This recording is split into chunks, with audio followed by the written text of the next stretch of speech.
নমস্কার, আমি কল্লোল শাস্ত্রী বলছি।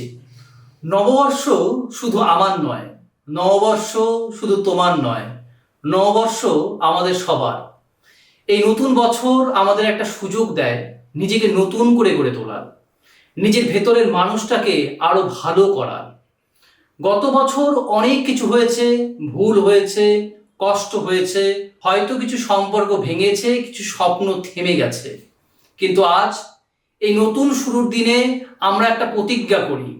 আমরা পুরনো সব নেগেটিভিটি ভুলে যাব, খারাপ স্মৃতিগুলো ছেড়ে দিয়ে নতুন করে জীবনের পথ খুলে দেব। এই বছর শুধু নিজের জন্য নয়, অন্যের উপকার করার চেষ্টা করব।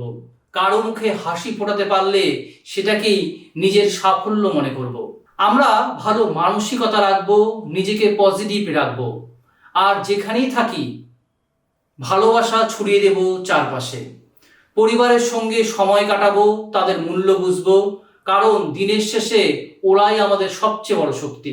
চলো আমরা সবাই মিলে এই বছরটা এমনভাবে কাটাই যাতে বছর শেষে ফিরে তাকিয়ে বলতে পারি, হ্যাঁ, এই বছরটা সত্যিই সুন্দর ছিল।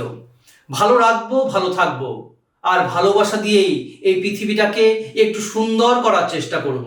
শুভ নববর্ষ, সবাই ভালো থেকো, সুস্থ থেকো, আর ভালোবাসায় ভরে থেকো।